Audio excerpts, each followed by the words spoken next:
Fridays for Future Online, and tonight we have Alfred as usual, and also Betsy Rosenberg, and we'll be talking about nature, climate week, and everything entailing that as well. So, Alfred, I'm going to give it over to you to introduce Betsy and lead the way towards this interview. So, Thank you, Ms. McKay. Well, I am pleased and delighted to introduce Betsy Rosenberg, who is a distinguished environmental journalist for 25 years plus now. And she is a former CBS radio news anchor in New York City from 1988 to 1991. And then she was at KCBS Radio in San Francisco, California, USA. And she started on Earth Day 1997 a program called Trash Talk, which ran for 10 years and was one of, if not the first, dedicated regular environmental programs on radio.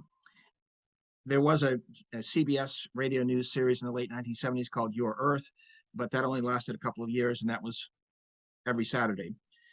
But she later went to Air America and was the host of a program called Eco Talk, which initially was weekly and then went to daily status from 2004 to 2007.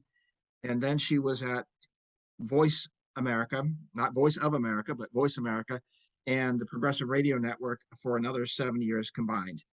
And she has done an incredible number of interviews with climate activists, climate scientists, and other folks interested in the climate crisis that we now face. 4,500 interviews in all that she has done, and they are available on the website greentv.com, which is an entity that she has been working assiduously to ramp up and launch as a full 24/7 streaming service. Right now, we're an enhanced website working on a magazine pilot program, but she is the co-founder with John Lake in Delaware, USA, of greentv.com.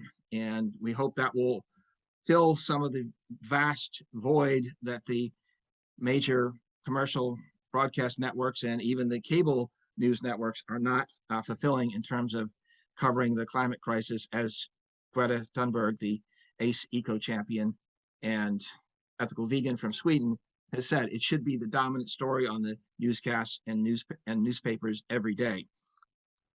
So I wanted to start out by asking Betsy. I'm going to use your first name because we're colleagues, but in journalism. But you've been in New York City this week during the 14th annual UN Climate Week.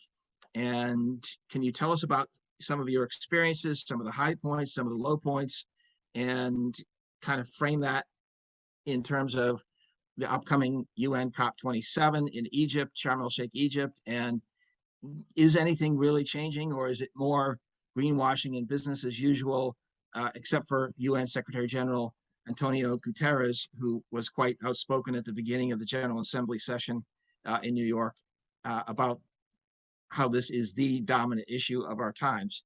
But the other leaders don't seem to get that. Biden, US President Joe Biden, gave just 3 minutes or so of his 25-minute address to the UN General Assembly on Wednesday, 21 September, to the climate crisis, for example, and then skipped the meeting in the afternoon that was supposed to be an informal discussion session, ramping up the UN COP27. Anyway, so with that framework, can you lend us your expertise and insights, please? I will be happy to. Thank you, AR, and wonderful to be with you, Sonia. I just have to say that the right-wing media, as we are speaking, is attacking President Biden for devoting a whole 16% of his UN address to climate change. Like what a scandal, right? So I know it depends on your perspective, and I know you're not a huge fan of our president, AR, and I understand some of your concerns, but I know that compared to the last fake president, and because there's so much Republican opposition, I think he's doing the best he can, but we don't need to go into that right now. And learned minds can disagree, respect both sides, all sides. So back to Climate Week, it was, as it always is, very exciting to see New York City. Well, the bad part is traffic comes to a standstill. They block off. There's so many diplomats in town, and there were a couple of simultaneous conferences as well. The Clinton Global Initiative, and also one on, I forgot the name of it, but something for the future. It was organized by Arizona State University, and it was about, globalization, and it was crazy. So they block off a big chunk of Midtown, so you can't get through. There's police everywhere, there's sirens, there's barricades, but there's also signs everywhere that say, UN Climate Week and General Assembly Climate Week. So a lot of people who are stuck in their cars, hopefully a lot of diplomats and people in position of influence can be reminded, why they're there, because they come in, of course, just for the General Assembly. But, there's a whole large and ever growing contingent of people here, activists, people who work in, climate organizations, government officials, focused on one issue, climate, which is the big one, we think. So no, we know it is the big one. So there's a group called the Climate Group. They're London based, but they organize all these satellite, like mini conferences. And I ran around to 3 of them out of 4 and heard a lot of great speakers. And I can talk about some of the highlights of that, but it's just an exciting week, too much going on at once. But luckily the sessions, all the major ones, were recorded. And if anyone's interested, you can watch them on We Don't Have Time. I believe it's wedon'thavetime.com, but if not, .org. And so, I plan to spend the next week just catching up on what I missed. There was a lot going on. Yeah, can you go into some details, just sort of Yes. sketching out some of the highlights and lowlights, please?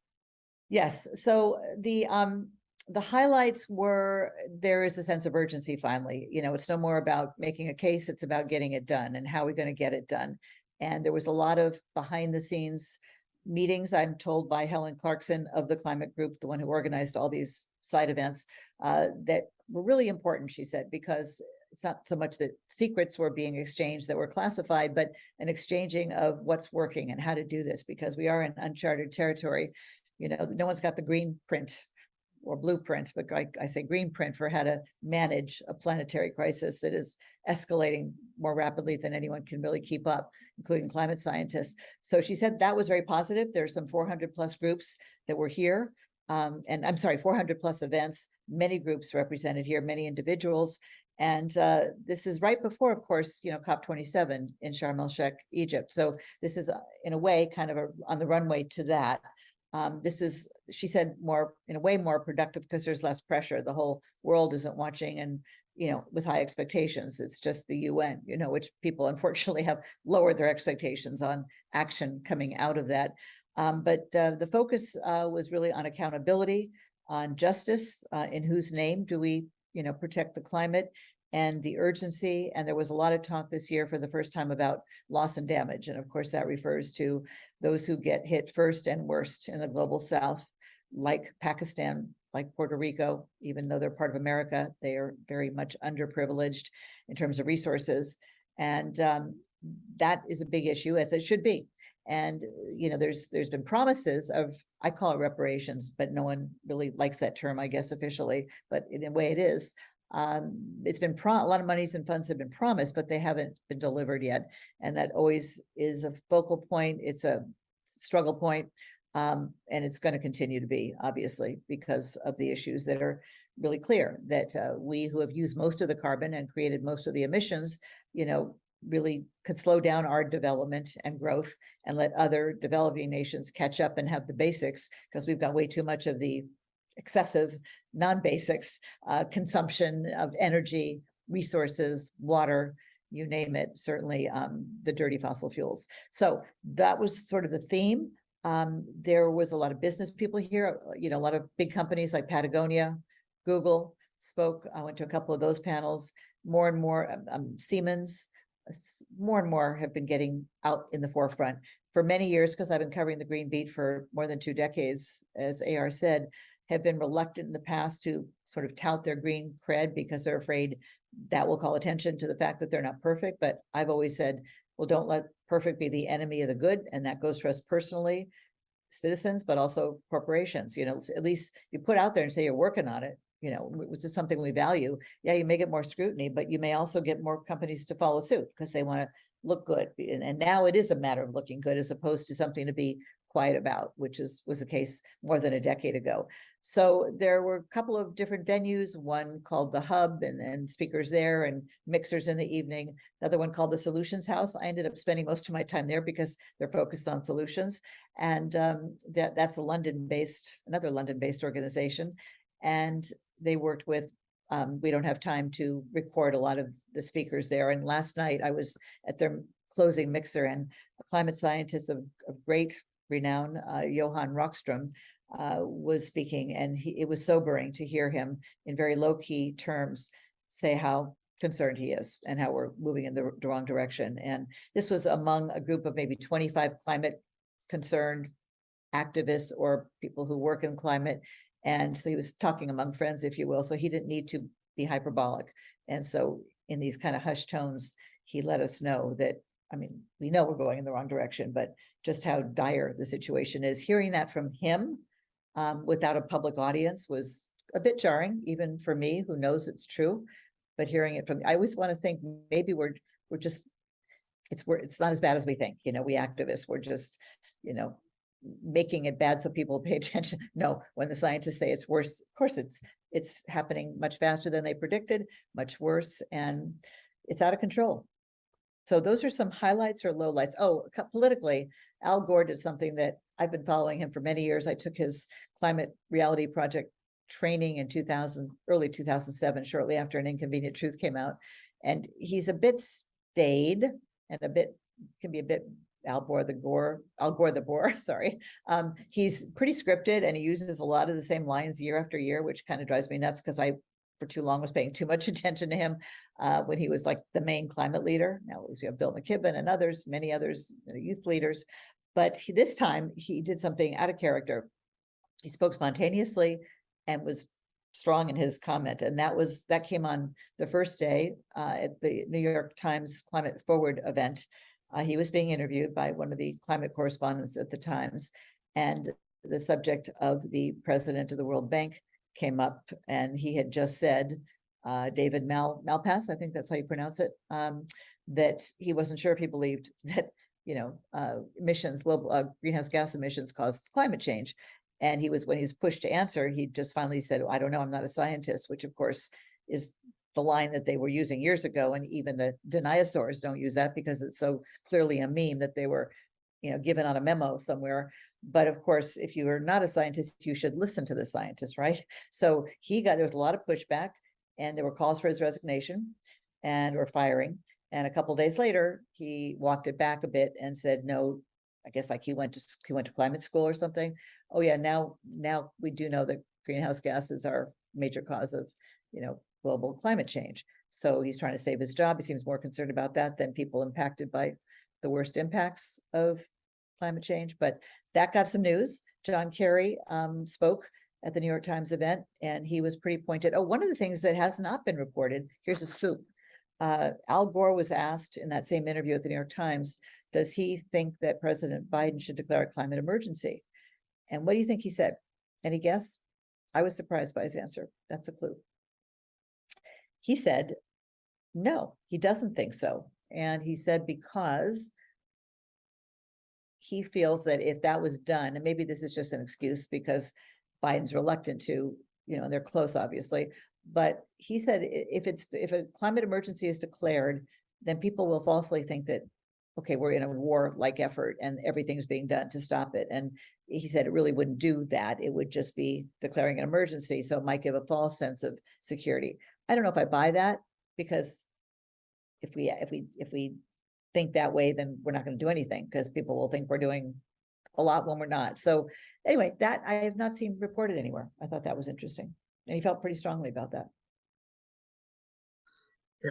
As of Thursday, 22 September, there are 2,273 jurisdictions worldwide who have declared a climate emergency since December 2016, when a town in Australia was the first to do so.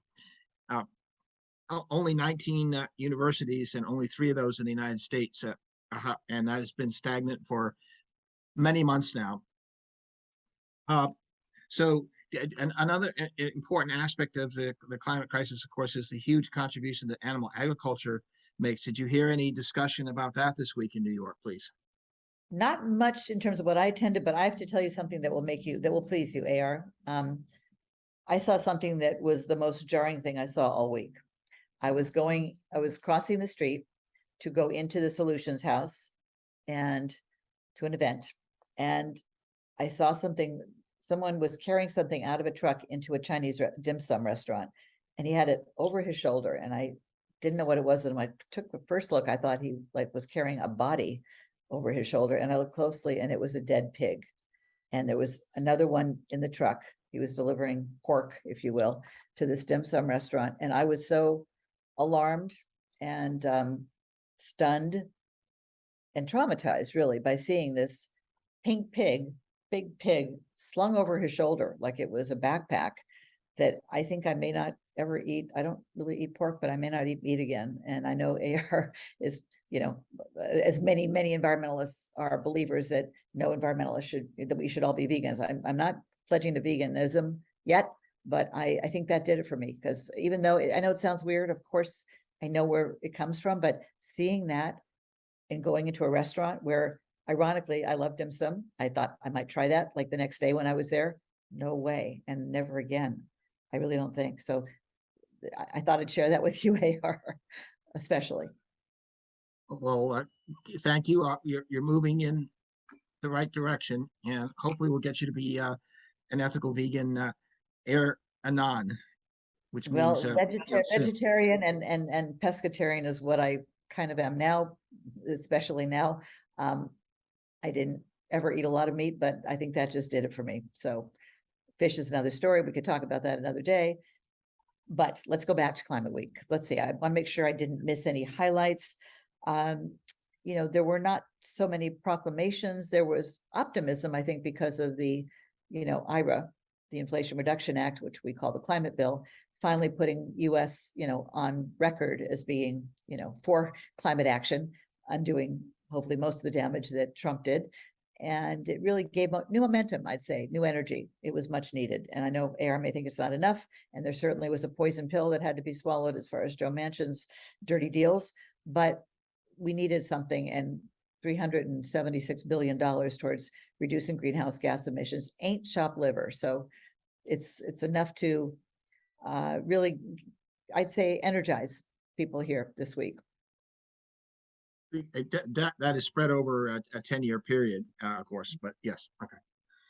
So yeah, you mentioned John F. Kerry, who is Biden's climate czar, so to speak. Did you heard him speak? Did you get any impressions from him? He's kind of terse. He's been at this a long time. We know he gets it. I've heard him in speeches just be completely blown away by how much he gets it, and his sense of urgency. He sounded, I don't know, maybe it was just his mood. He seemed a little short fused. And as far as announcements, he said that he said he agreed that a climate denier should not be head of the World Bank. So I think he was agreeing with what Gore said. And he said, what else? That there's a lot of support for climate action. And I do have the video, so we'll post it, and I can get some exact quotes, but it's been a jumble. I say I get Newsheimer's. There's so much in my head from watching so much.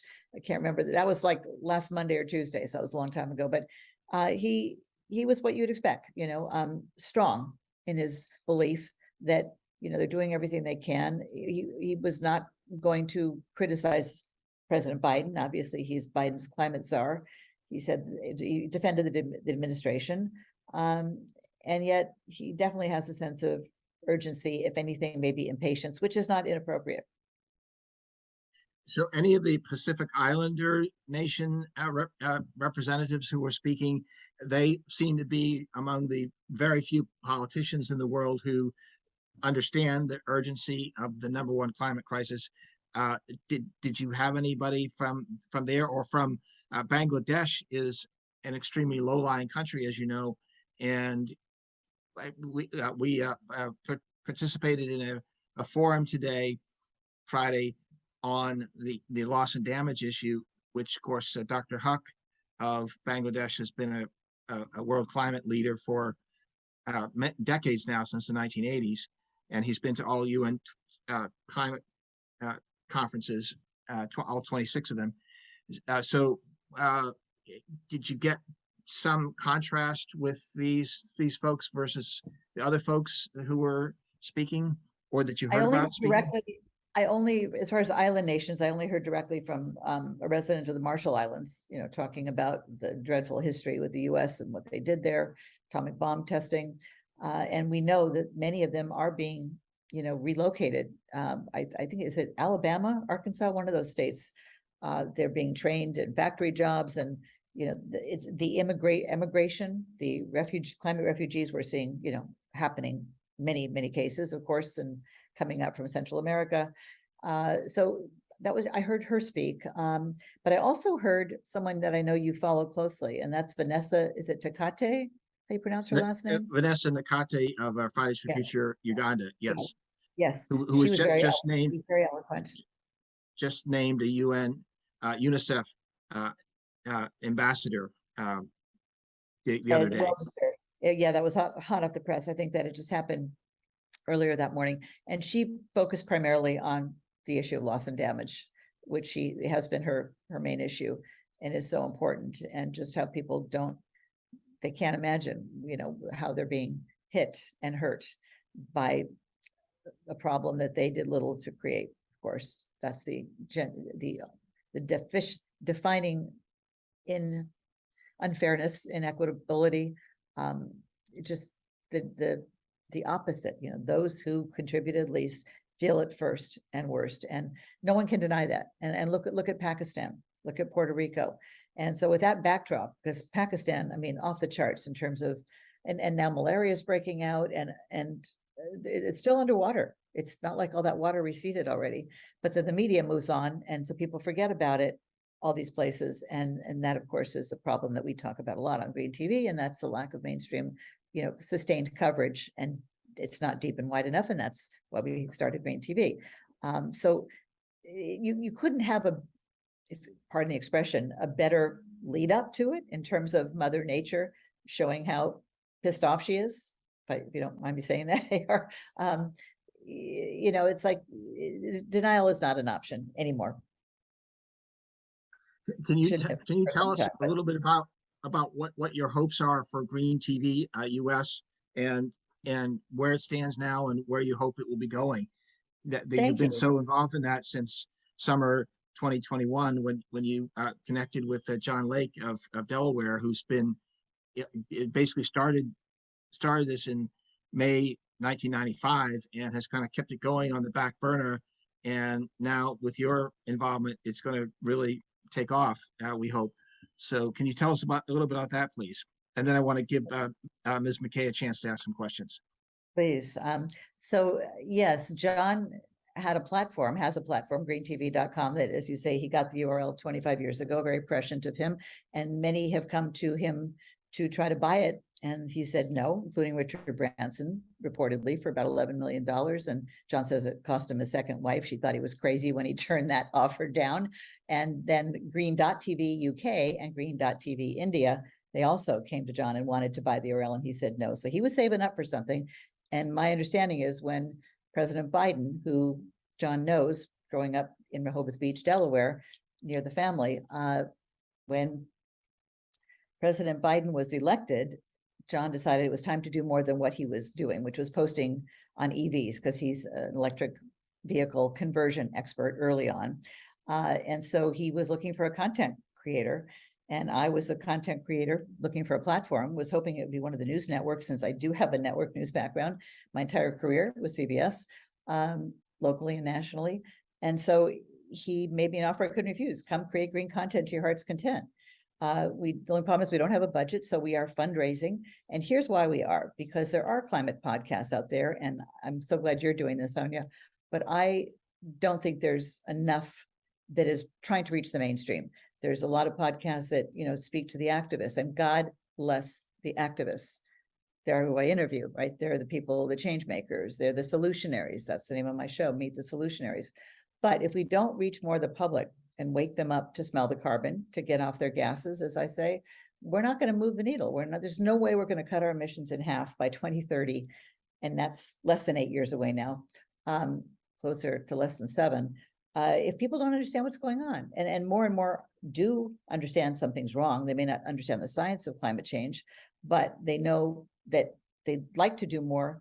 That's what the research shows, but they don't know what to do. So we want to be that, here's what you can do. That's why we focus on the experts, highlight their wisdom, which should be shared about now. And hopefully that can enlighten people, engage people, activate people. So my vision, and I think it's our vision, is to be able to expand much more than what we're doing now.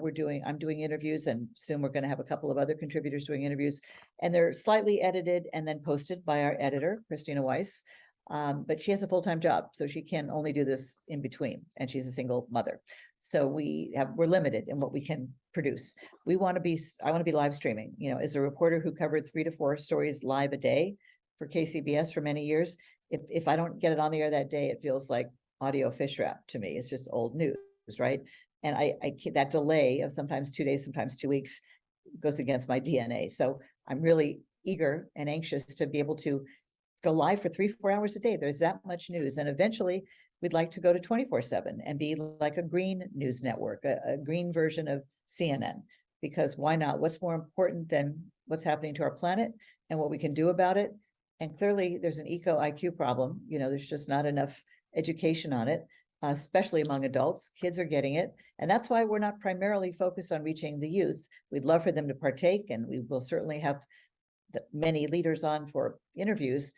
We hope they spread the word, but we want to talk to their parents who have several decades ahead of maybe some extra time and money. And as Bill McKibben has started the Third Act movement, trying to get people over the age of 50 or 60 to do their part, especially, they've got an investment in the future. They've got kids and or grandkids. So that's my vision. I believe it's our vision to be the go-to place. So here's how it occurred to me just this week. You haven't heard this, I don't think, air yet, because I just thought of it, got this picture of like, we're here in terms of climate, sustainability. We have to go to here if our children are going to hope to have a future and another generation and thrive. And my daughter's getting married next month, and I certainly always wanted to have grandchildren, or at least a grandchild, but that is now so convoluted in my mind. I have such mixed feelings about it. That makes me angry, but I've got enough motivation. It's hopefully other people feel that same urgency. But we're here and we need to go here. Like, things are so dire and so urgent. And let's say at least 40% of the population, probably more, don't realize that, right? So in between those two spaces, that's the gap we want to help fill, to expedite, to enlighten, educate, and expedite that shift, right?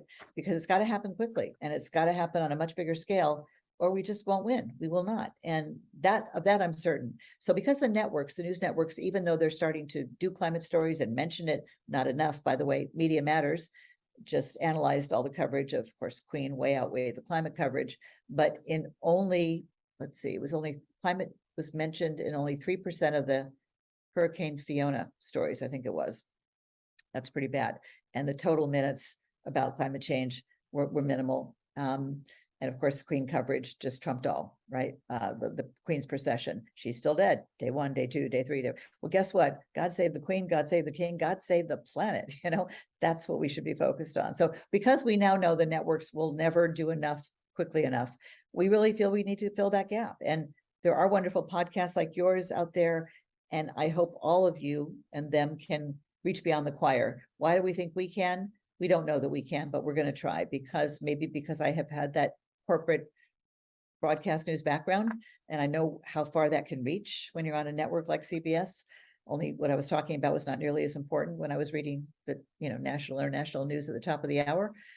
And because I'd say our team at Green TV are not afraid to speak the truth, and we are relentlessly focused on solutions. So, and because it's on the World Wide Web, we can reach Australia, and because it's on the World Wide Web, we can go 24/7 where the networks couldn't. So I see that as our role, hopefully our destiny, certainly my mission. I'm a woman on a mission, as I say, and that mission has been for 25 years to get mainstream media, again, my former industry, to cover the climate and environmental crises, because of course it's multiple, like it's the most important news, because it is, and it has been an afterthought, and it cannot be. But they're not going to ever catch up. They're just not, and they're not going to go deep or wide enough and do sustained coverage that we need. So that's the role I hope we can fill. Why do you think that the United Kingdom is apparently the only country in the world that has a daily, or at least weekdaily, program called The Climate Show on Sky News UK, and there's not a Nightline type program 7 days a week on US television? I'll tell you why. It's because the Europeans are ahead of us. No other country has the deniasphere in place, the mechanism that we have here. I think other countries will start doing more programming before we have designated programming. By we, I mean the US networks, supposed news networks. And I just think that they're less messed up politically because, one party in particular made climate change a political issue. Not that it doesn't exist in England, and Liz Truss is certainly not a friend of the environment. But I think it's such a no-brainer to have and last time I checked, that Sky News climate program was 15 minutes. It should be 15 hours a day, but it's a start. But I just think in America, because of the right-wing, supposedly conservative Republicans and the fossil fuel industry, we have just had things so distorted and politicized and polarized. But it's really important to say, when people say, oh, it's a political issue, well, guess who politicized it?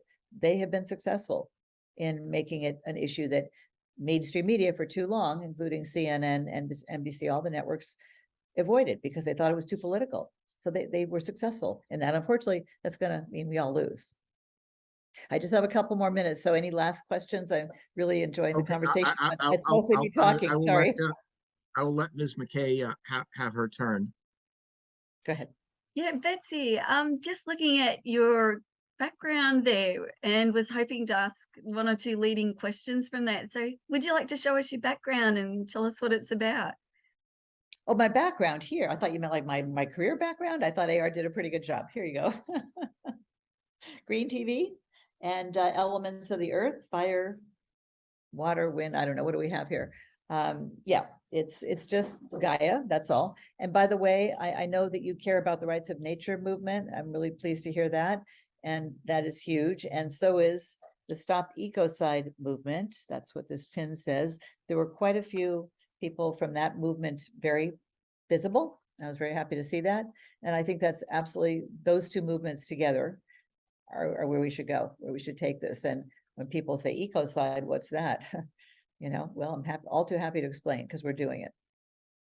And I guess that's where I was hoping to ask some leading questions, but you've pretty much answered that anyway. But I guess when we're talking about what's happening in the world at the moment, and we're talking about Vanuatu, talking about the non-fossil fuel treaty, and we're also talking about Pacific Islands wanting an advisory regarding climate change from the International Court of Justice, as well as the issue of the United Nations now deciding that, Torres Strait Islanders are able to see that Australia is liable to them because of inaction on climate.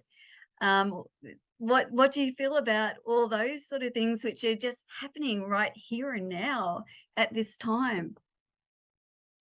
It's all good. It's all, I mean, what we've got the good and the bad, right? And the good's just got to be louder and bigger and more, sustained than the bad. I mean, both are happening, right? In a way, it's completely, I was gonna say intimidating, not intimidating, but so maddening, infuriating that the fossil fuel industry and lobbyists have been so successful in their efforts and why they think they've got another planet they're going to escape to, or their kids are going to, and this won't affect them. I don't know, but that it's gone on so long and has been so successful is and sometimes I feel like defeated, like we're never going to win. There are too many dark, very dark, evil, well-funded sources that we're up against, and we can't even see them sometimes.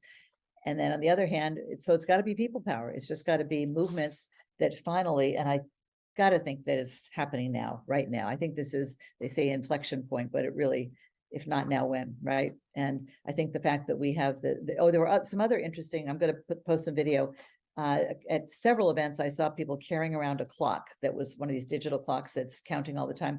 I thought it was how many years we have until we need to have our greenhouse gas emissions reduced in half. When I stopped and asked, no, it's actually, we have to, like, I guess, be 80% renewable energy by 2030 or something like that. And we're only up to like 13%. I don't know if that's in the United States or globally, but I did an interview that I really think will be helpful in enlightening people. When you have that quantification of how little time we have and how much work there is to do, I think that's where we need to go. Like, there's just no time to waste, and anybody who's blocking progress, just, I won't say shoot them, but down with them, down with the dinosaurs. But we really need to get, in our country, the right-wing media, well-funded and completely out of touch with reality and ignorant and arrogant about it, their ignorance, to stop, because they're still calling climate change a hoax in late 2022. And that has been so damaging. And people for years didn't believe me, because most educated, intelligent people don't watch Fox.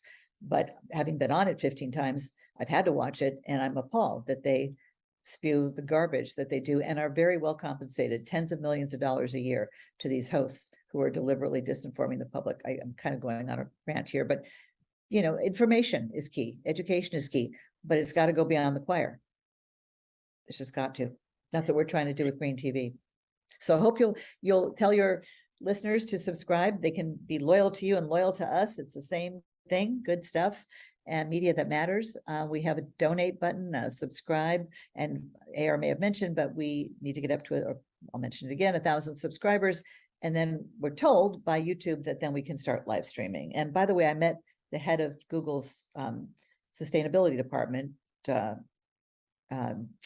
Kate Brandt, yesterday, and talked to her about Green TV. And they were having a meeting today, YouTube channels that are not green, and Google is trying to help them incorporate green, content into their non-environmental YouTube casts. I wish I would have known about that sooner. Would love to have been there. Could have helped, given some advice. So we made that connection. AR, that could help. Google could help us get seen and heard. And yeah, so we're getting out there, and events like Climate Week certainly help. We're not going to be in Sharm el Sheikh. I've traveled too much this summer. It's not green at all. And who has that kind of green? We don't have a budget for COP, yet, but going to New York Climate Week right in my own backyard was easy enough and quite stimulating, I would say, and quite positive. Well, we want to really thank you for being our guest. You've been an excellent interview, and we hope we can have you back another time in the future, and would be delighted to have you anytime. Thank you. Thanks, both of you. Thanks for having me on, Sonia, and AR. Thanks for all you do for Green TV and all you know about the history of broadcasting, and how much you care and how passionate you are, ethical vegan, and what a fan you are of Greta Thunberg. She has many fans, but you may be her most loyal, passionate, or maybe at least people I know personally. So thank you for your devotion to the cause. And all good ones.